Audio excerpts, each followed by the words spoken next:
ये देश का किसान, ये 5 लाख ट्रैक्टर है, मेरी जिम्मेदारी है।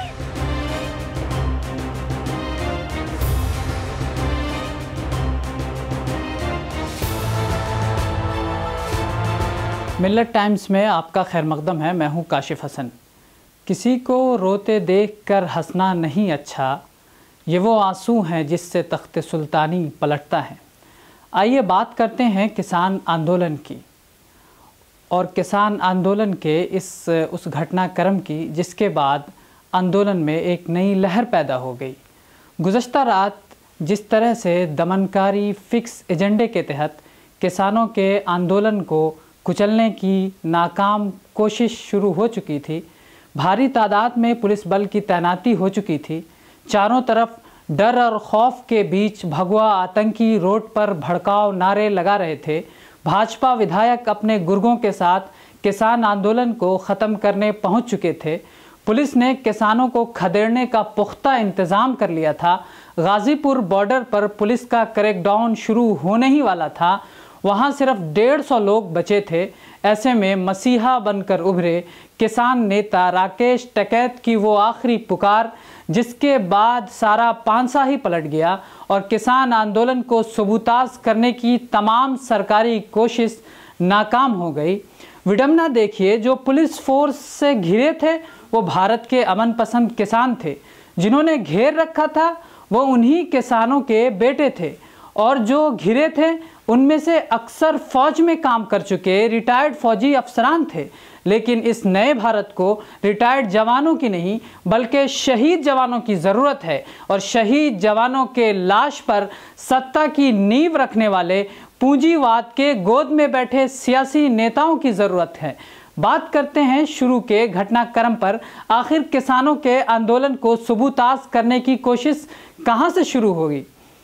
यौम जमहूरिया के मौके पर मरकज़ के 3 नए ज़रई क़वानीन को वापस लेने की मांग पर किसानों के जानिब से निकाले गए ट्रैक्टर परेड के दौरान हुए तशद्दुद को लेकर पहले राकेश टिकैत, योगेंद्र यादव समेत तमाम किसान रहनुमाओं के खिलाफ केस दर्ज किया गया। फिर योगी आदित्यनाथ की सरकार ने उत्तर प्रदेश बॉर्डर पर वाक़े गाज़ीपुर के किसान आंदोलन के आसपास पुलिस और नीम फौजी दस्तों की तादाद बढ़ाकर उसे छावनी में तब्दील करवा दिया। सिक्योरिटी फोर्सेस दोपहर से यहां फ्लैग मार्च करने लगी। इसके साथ ही धरना दे रहे किसानों के बिजली पानी काट दिए गए। किसान रहनुमा राकेश टिकैत और दीगर किसान नेताओं पर लुकआउट नोटिस जारी कर दिया गया, जिसके बाद फौरन गिरफ्तारी अमल में आनी थी। लेकिन अचानक पांसा पलट गया। किसान रहनुमा राकेश टिकैत ने मंच पर आकर एक तारीखी भाषण दिया, जोशो जज्बा से भरपूर ऐसा खिताब जिसके बाद फासिस्ट सरकार और उसके करता धरता गुंडों बुलवाइयों की नींदें हराम होने लगी। जो कुछ देर पहले तक दिल्ली पुलिस लठ बजाओ के नारे लगा रहे थे, मैदान छोड़कर अलग होने लगे।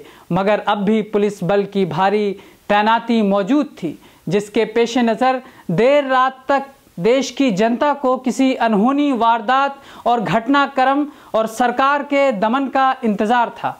वहीं टीवी चैनल पर सरकार के बंधक पत्रकार अपने आका की गुलामी का हक अदा कर रहे थे और किसानों के तंबू उखाड़ने पर ऐसे खुश हो रहे थे जैसे वो किसान नहीं कोई आतंकी गिरोह हो। ऐसे में राकेश टिकैत की एक वीडियो वायरल हुई जिसमें आंसुओं का उमड़ता सैलाब था और किसानों का दर्द था, और दर्द ही नहीं भारी दर्द था। नहीं होगा, ये देश का किसान, ये 5 लाख ट्रैक्टर मेरी जिम्मेदारी है। सरकार की तानाशाही और दमनकारी हुकूमत के खिलाफ दिल से निकली आवाज किसानों को बेचैन कर दिया था। अब क्या था, सारा पांसा ही पलट गया था। हर तरफ किसान के समर्थन में आवाज बुलंद होने लगी। राकेश टिकैत के घर लोगों का बड़ा हुजूम इकट्ठा होना शुरू हो चुका था। किसानों का जज्बा जुनू देखने के काबिल था। फिर हरियाणा, उत्तर प्रदेश के मंदिरों से किसान भाई उठो, अपने नेता को बचा लो, दिल्ली कूच करो, आवाज बुलंद होने लगी। गली गली देर रात तक नक्कारे गूंजने लगे और किसानों का जत्था गाजीपुर बॉर्डर पहुंचता चला गया। सरकार की उल्टी गिनती शुरू हो चुकी थी। ऐसे में पुलिस की भारी तैनाती जो किसान आंदोलन को ख़त्म करने आई थी, धीरे धीरे कूच करने लगी। सुबह तक गाजीपुर बॉर्डर एक नई उम्मीद लिए किसानों और देश भर के आम इंसानों की तवज्जो का मरकज़ बन चुका था। फिर मुजफ्फरनगर में किसानों का एक महापंचायत हुआ, जिसमें हज़ारों की तादाद में लोग मौजूद थे और सब ने किसानों के समर्थन में नारे बुलंद किए। ऐसे में एक और घटनाक्रम हुआ, सिंघू बॉर्डर पर बलवाइयों और गुंडों ने किसान आंदोलन को ख़त्म करने की नाकाम कोशिश शुरू की। पत्थरबाजी शुरू हो गई। पुलिस खामोश तमाशाई का रूप धारण किए ये सब कुछ देख रही थी। ऐसे में अब सवाल ये है कि किसान आंदोलन का अगला रुख क्या होगा। किसान आंदोलन जो एक दिन पहले मीडिया और सरकार के जरिए सुबूतास करने की नाकाम कोशिश हुई, क्या किसान आंदोलन इससे मजबूत हुआ या फिर इसमें दरार पैदा हुई, ये तो वक्त बताएगा। और सवाल ये भी कि यौम जमहूरिया के दिन जिसने मजहबी झंडा लगाया, जिसकी तस्वीर अब सोशल मीडिया पर वायरल है, क्या वो शख्स गिरफ्तार होगा? और आज सिंघू बॉर्डर पर जिसने दंगा करने की कोशिश की, वो भी बीजेपी और अमित शाह का करीबी बताया जा रहा है। ऐसे लोगों का क्या होगा? आज की वीडियो में बस इतना ही। मिलते हैं किसी अगले वीडियो में। बहुत बहुत शुक्रिया। मिल्लत टाइम्स को आपकी ज़रूरत है। हमारी आप माली मदद करें। हर महीने सिर्फ 100 रुपये और 1 साल के लिए एक साथ सिर्फ 1000 रुपये। रकम भेजने के लिए यहाँ दिए गए फ़ोन पे, गूगल पे और पेटीएम नंबर का इस्तेमाल कर सकते हैं।